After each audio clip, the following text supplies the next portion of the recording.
She said, "It's just a party, don't be insecure." But it was her ex's birthday, and she kissed him there. I found out, cut contact, and now she's a wreck while I'm doing better than ever. Hey viewers, before we move on to the video, please make sure to subscribe to the channel and hit the like button if you want to see more stories like this. Thanks. I always knew Mallory was more social than me. That was part of what drew me to her in the first place. She could walk into a room full of strangers and have 3 people laughing in under a minute. She had this magnetic energy, charming, confident, and a little chaotic, but she made me feel like I was her center. The calm to her storm, she used to say. We'd been dating for about 1.5 years. I'm not the flashy type. I work in IT for a healthcare company, keep a pretty low profile, and prefer small gatherings over loud bars. Mallory, on the other hand, worked in marketing and practically thrived on group chats, memes, weekend parties, and team happy hours. She wasn't reckless, not at first, but she always seemed to need to be the center of attention. I told myself it was just a personality difference. Balance, right? Looking back now, I think I was ignoring all the little signs because I didn't want to admit the truth. She didn't respect me the way I respected her. There were always jokes, playful digs, about how I was too logical or not spontaneous enough. Her friends sometimes piled on, too. One of them once said, "Zach, you give off serious dad energy," and Mallory just laughed and said, "Yeah, but like, hot dad energy." I brushed it off. I thought maybe that's just how people flirted these days. I wasn't exactly Mr. Experience. One name that used to come up a lot, especially early in our relationship, was Nolan. He was a co-worker of hers, apparently an ex from way back. She'd talk about him like a cautionary tale. Nolan was wild, she'd say. So fun, but no future. The kind of guy you date when you don't care if your car ends up in a ditch. I remember asking her once, "So, how serious were you two?" She shrugged. "We dated for like 1 year, but it was messy. He cheated. I cried. He apologized. I forgave. Repeat. But I'm over that type now. You're the kind of guy I can build with." That last part stuck with me. At the time, it felt like a compliment. Like I was the grown-up choice. But sometimes it felt like I was also the boring choice. The safe one. The guy she settled into after she got tired of the roller coaster. The week everything went down started like any other. I was coming off a brutal sprint at work, so when Friday rolled around, all I wanted to do was stay in, order takeout, and maybe watch a dumb action movie with Mallory. But when I texted her the idea, she said she already had plans. "There's a party," she said. "A bunch of people from work are going. You wouldn't know most of them. Super casual." I offered to come anyway, but she brushed it off. "It's not that kind of thing, babe. Just a chill night. Honestly, it might be boring for you." I'll admit, I felt a little weird about it. Mallory and I usually did stuff together on Fridays. But I didn't want to come off as controlling or clingy, so I let it go. I said, "All right, have fun. Text me when you get home." She sent back a heart emoji. That night, I stayed in like I'd planned. Chinese food, couch, some forgettable movie on in the background. I kept looking at my phone, waiting for her check-in text. Nothing came. By midnight, I sent, "You home safe?" No reply. At 1:37 a.m., I got a simple, "Yep," with no punctuation. I stared at the message for a while. Something felt off, but I told myself not to spiral. Maybe she was tired. Maybe her phone died earlier. She wasn't big on texting when she was out anyway. I forced myself to sleep. The next morning, I got a "good morning" with a coffee emoji. Like nothing happened. No mention of the party, no stories, no photos, nothing. Just normal. I matched her tone and didn't push. I figured if there was something worth knowing, she'd tell me eventually. Turns out, she wouldn't. Someone else did. A couple of days went by. Mallory and I saw each other like usual. She was her bubbly, flirtatious self, kissing me on the cheek when I picked her up, telling me how her manager screwed up the new campaign again, rolling her eyes at everything corporate. Same Mallory as always. I kept waiting for her to bring up the party. Not because I wanted to interrogate her, just because I expected some story. She never passed up a chance to talk about drama, gossip, or who hooked up with who. But this time, nothing. Not a word. That was the first time I realized she wasn't just leaving something out. She was actively hiding it. 3 days after that party, I got a message from someone I honestly didn't expect to hear from. Tessa. We weren't close, But we'd been around each other enough through Mallory that we followed each other on Instagram and exchanged the occasional meme. She was one of Mallory's co-workers. Friendly, sarcastic, always made a point of saying hi to me when we crossed paths. Her message started simple. Hey, just checking in. Are you and Mallory good? I blinked at the screen for a second. That was a weird opener. I replied, yeah, why? Her next message came fast. I just assumed you knew about what happened at Nolan's party. Sorry if I overstepped. I sat up. Nolan's party? His birthday. On Friday. The one Mallory went to. I figured she told you. No, she hadn't. Not once did she say Nolan's name. Not once did she mention it was his birthday. She just said it was a party with work people. My stomach started doing that slow, heavy drop. The kind where your brain hasn't caught up yet, but your body already knows. She said it was just a party. Didn't mention Nolan. Tessa didn't reply right away. Then, crap. Look, I feel weird being the one to say this. Maybe talk to her first. Tessa, please. What happened? There was a long pause. Then she sent another message. There's a video. It's not my business to send it. But I'll tell you this. If I were in your shoes, I'd want to know. That was all she said. No details, no hints. Just that. I stared at our thread for a few minutes, then locked my phone and set it face down on the coffee table. It felt like every part of me just stalled. I didn't text Mallory. I didn't ask for the video. I didn't go through her Instagram or try to dig up answers. I just sat there, thinking about the way she kissed me goodbye before that party. Thinking about how she'd said, you wouldn't know anyone there. Thinking about how she sent me a lazy yep at 1:30 in the morning and didn't mention a thing the next day. I got up, went to the kitchen, and washed a plate that wasn't even dirty. I just needed something to do. That night, I didn't sleep much. I wasn't even angry. Not yet. Just numb. Like the truth hadn't fully formed yet, but it was circling me.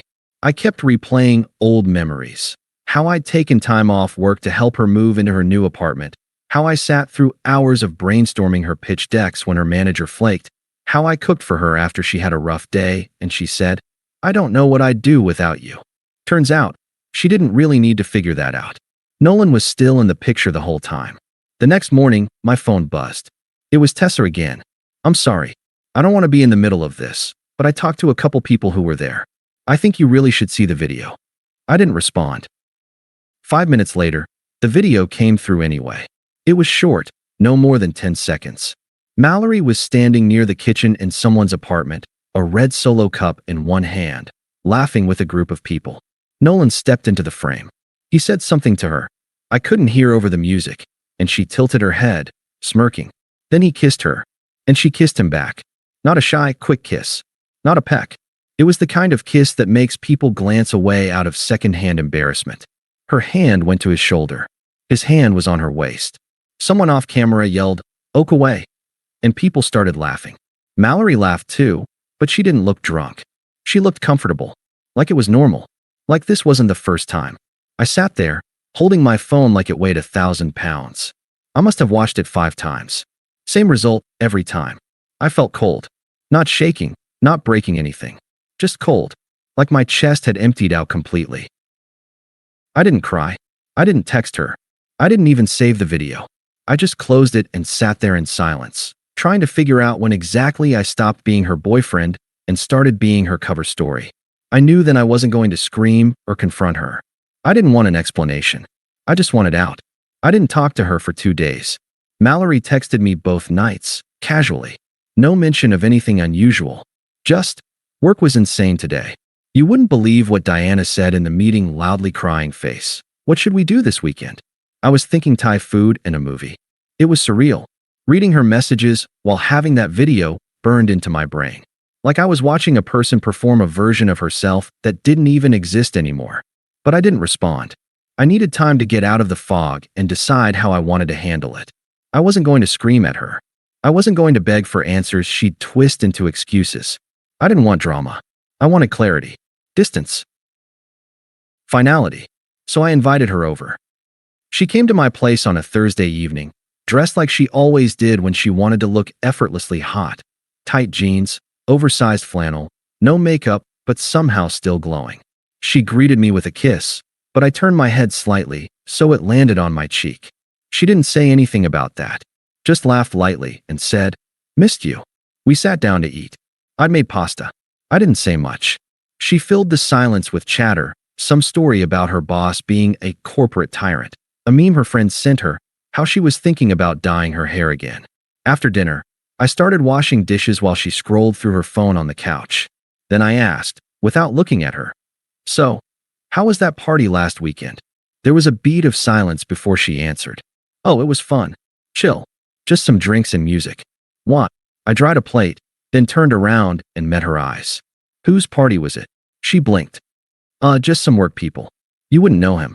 Tessa was there." "Was it Nolan's birthday?" Her whole body changed. Subtle, but I saw it. The way her back straightened, the way her phone lowered slightly in her hand. "Okay, yeah. It was his birthday. But I didn't want to make a big deal about it. I knew how you'd react. That was a choice. Not, I forgot to mention it. Not, I didn't think it mattered." She knew. She chose to lie. I walked back to the sink and said, calmly, "So you didn't tell me it was your ex's birthday. And then you kissed him." She stood up. "Wait, Zach. That wasn't, I saw the video." That stopped her cold. Her mouth opened, then shut again. She looked down, then up. Then the performance kicked in. "Okay, yes, but it wasn't what it looked like. Nolan was drunk. Everyone was drunk. It was just a dumb party moment. People were egging us on. I didn't even want to do it. You looked like you wanted to. It was 2 seconds, Zach. Are you really going to throw away our whole relationship over one stupid, meaningless kiss?" She sounded genuinely offended now, like I was the one betraying her by not accepting the disrespect. "You didn't just kiss him," I said. "You lied to me. You planned to lie. You went behind my back and made sure I wouldn't find out." She crossed her arms. "I didn't plan anything. You're blowing this out of proportion. It was just a kiss at a party. You're acting like I slept with him. You might as well have. The trust's gone either way. So that's it. You're just done." "Yeah," I said, wiping my hands dry. "I am." She laughed, a short, bitter sound. "Wow. You really are that type, huh? One mistake, and you run. I should have known. You're always looking for an excuse to check out when things get hard." That almost made me laugh, but I didn't give her the satisfaction. "No," I said quietly. "I stayed through a lot. But I'm not staying through being lied to and humiliated." "I wasn't trying to humiliate you. You didn't care if you did. That's the difference."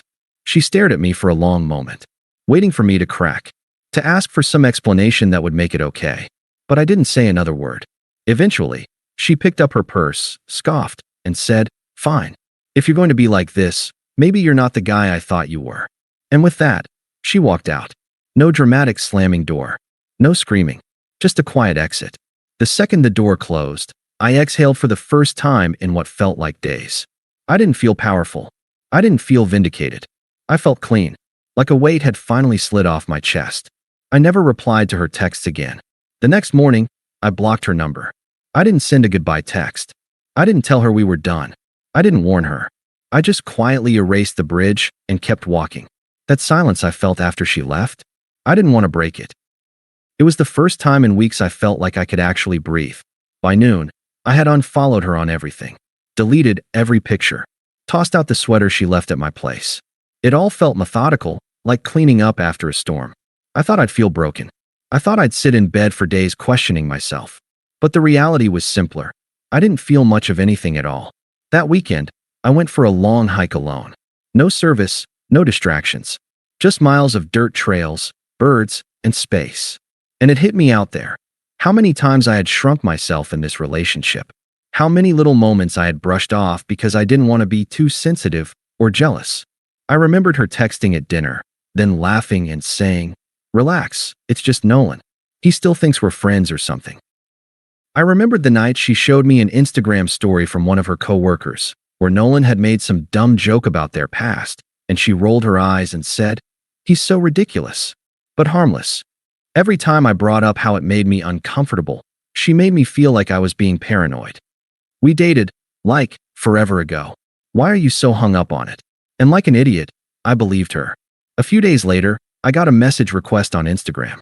It was from Tessa. "Hey, I heard what happened. I just wanted to say I'm sorry you got dragged into that. You didn't deserve it." I replied, "Thanks for telling me. You didn't have to."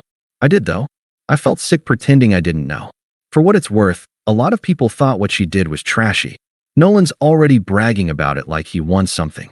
He didn't win anything. No, he didn't. She left it at that. That same night, I started getting messages from other people I barely knew. One guy from Mallory's marketing team, Brad, I think, sent me a DM. Bro, I know we don't know each other, but I wanted to say I'm sorry. Nolan's a piece of work, and what she did was public. We all saw the video. She's been acting like you're the crazy one for leaving, but everyone knows she lied. Just thought you should know. I didn't reply. I didn't need to. Mallory was starting to unravel, and I wasn't even involved. Over the next week, the messages kept coming. Not from her, but from people who saw the fallout up close. Apparently, Nolan had started hooking up with a new intern the following week and made it very clear to everyone that Mallory was just a moment. According to Tessa, he even told someone, "You don't go back to leftovers." Mallory tried to play it cool, saying she wasn't interested in anything serious anyway, but her tone at work was shifting. People noticed. The energy changed. She'd snap at coworkers, go silent during meetings, and had one public meltdown in the break room when Nolan ignored her. Tessa texted again. She's been crying in the office bathroom more days than not. I don't even feel bad anymore. She did this to herself. Meanwhile, I stayed silent. She tried to call me once, from a different number. I let it ring out. Then the text came. Can we please talk? I hate how things ended. You were my calm, Zach. I miss you. Nolan wasn't what I thought. I made a mistake. Still, I didn't answer. I had nothing left to say. By the second week, she stopped trying to be sweet. So that's it. You're just going to ignore me like I meant nothing. You're being so immature. You don't even want to hear my side. I guess you were always just waiting for an excuse to leave. Coward. Block. Block. Block. I didn't even flinch. Her spiral wasn't my burden anymore. Let her lie in the mess she made. The truth was, I didn't hate her. But I couldn't even picture the version of myself that ever thought she was the one. About a month passed. Long enough that her name stopped showing up on my screen, but not long enough for people to stop talking about her. I was in a better place. Not ecstatic or living my best life. Yet, but clear. My apartment was quiet, my routine was mine again, and the constant second-guessing in my head was gone. Then, one night around 10 p.m., I got a call from a number I didn't recognize. I let it ring out, but they called again. I answered, just in case it was work-related. But it wasn't. Zach? The voice asked, a little breathless. It was Mallory. I didn't say anything. She rushed into it like she was afraid I'd hang up. Please don't hang up. Look, I'm not trying to make excuses. I know I messed up. But can we just talk for 5 minutes? I've been trying to reach you for weeks. I didn't know if you blocked me or changed your number or what. I stayed quiet. I'm not asking to get back together. I swear. I need to explain. You left so fast, and there was no closure. Closure. The same girl who couldn't even tell me she was going to her ex's birthday party wanted closure. I don't need an explanation, I said calmly. You lied. You kissed your ex. You just didn't think I'd find out. No. I panicked, okay? I was drunk, and Nolan pulled me in, and you kissed him back, Mallory. I know I did, she snapped. God, I'm not denying it. But you didn't even let me apologize.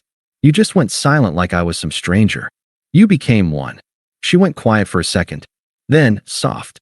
You were the only thing in my life that felt safe. And I know I took it for granted. I thought Nolan had changed. I didn't plan on anything happening that night. I had to admit, hearing her say, you were the only thing that felt safe, did something. Not in a good way. It made me angry, not because I still wanted her, but because I had been that. I had been the guy who showed up, who held space for her chaos, who steadied the wheel. And she traded that for some drunk nostalgia. She continued, I know you probably hate me. And honestly, I don't blame you. But I didn't realize how bad things had gotten until after. He's not who I thought he was. He never was.